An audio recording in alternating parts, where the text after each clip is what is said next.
Vamos para uma análise de Yu Yu Hakusho live action da Netflix, que tem altos e baixos e talvez mais baixos do que altos. Afinal, vale a pena assistir? Nesse vídeo você vai saber. Dublagem. Tô na área, derrubou é pênalti. Com certeza, a dublagem do anime Yu Yu Hakusho foi também um dos destaques para o grande sucesso do anime aqui no Brasil. Nessa versão em live action, temos a maioria do elenco de dublagem lá da versão do anime. O dublador do Coabra, José Luiz Barbeito, faleceu em 2018, e quem dubla o personagem nessa versão do live action é o Marcelo Garcia.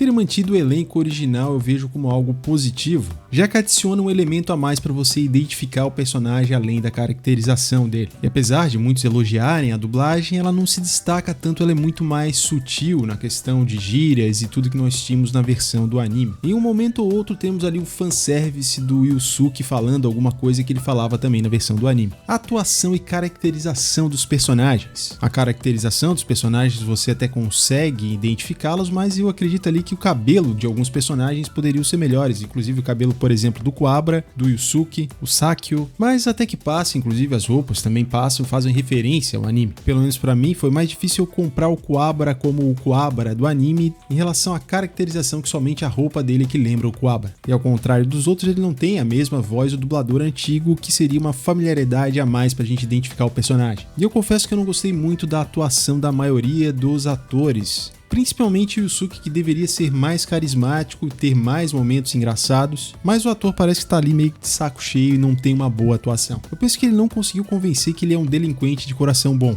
No geral, como tem pouco tempo para contar a história e também não temos aí grandes atuações, eu senti que os personagens perderam muito da identidade deles que eles tinham no anime. O Coabra é um exemplo de um personagem que perdeu muito a personalidade dele em relação ao anime. Falta tempo para desenvolver melhor o personagem. Qualidade visual e efeitos especiais. No geral, a qualidade me pareceu cair após o primeiro episódio, principalmente o uso do CG em cenas durante o dia, ao ponto de que a gente não consegue abstrair que aquilo é um bonecão que tá ali. Em alguns momentos, os CGs de humanoides me lembraram Matrix. E cara, isso não é nada bom. Lutas e coreografia. A coreografia das lutas até que é boa, mas poderia ser melhor. Em alguns momentos a iluminação não ajuda muito por ser muito escura, além de acontecer alguns closes e câmeras tremidas que não dá pra entender muito bem o que tá acontecendo algumas vezes. E é claro, quando o CG entra em ação já não fica tão bom. Alguns movimentos deixam a desejar. Desenvolvimento dos personagens e da história em si. Faltou falar do Kurama e do Riei. As adaptações não me agradaram muito e também faltou tempo para desenvolver os personagens. A série dá aquela rushada, aquela acelerada em alguns pontos, perdendo a profundidade da história original.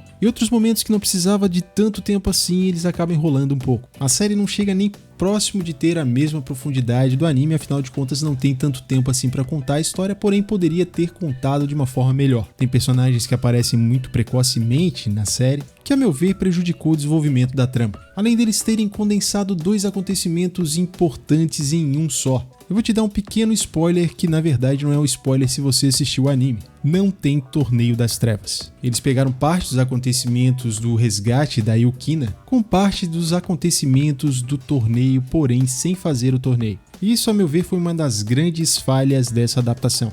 Eu confesso que o primeiro episódio eu gostei e tive esperança de que a série seria realmente boa. Mas tudo na série é muito menos do que temos lá na versão do anime, mas pode servir aí como uma porta de entrada para novos fãs. Os efeitos de energia, como vocês viram aí de repente nos trailers, eles até passam e lembram aí aqueles filmes feitos por fãs. O live action de Yu Yu Hakusho da Netflix tem seus altos e baixos e talvez mais baixos do que altos. Enquanto algumas cenas de ação até que foram executadas de forma competente, isto é, de forma ok, a caracterização e personalidade dos personagens, desenvolvimento, a qualidade visual da série como um todo e a rápida introdução de elementos importantes para a trama são o ponto baixo dessa série. De qualquer forma, eu penso que a série pode ser apreciada com certas ressalvas. Isso porque a expectativa gerada pelo anime original pode influenciar a experiência que você vai ter. Se você esperar algo muito igual ao anime, você pode se decepcionar. Então eu recomendo aí que você assista para você formar a sua própria opinião e também deixa aqui nos comentários o que você achou do live action de Yu Yu Hakusho da Netflix.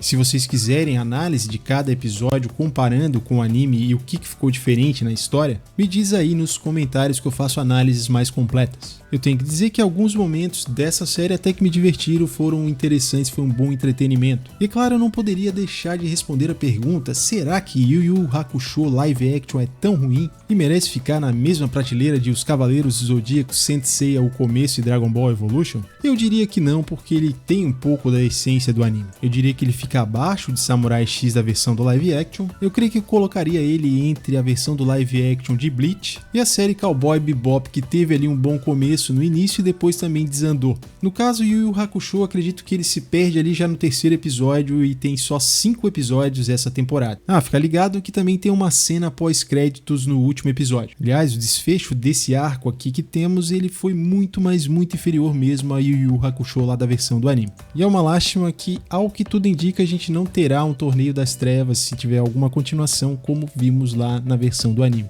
Valeu e até o próximo vídeo.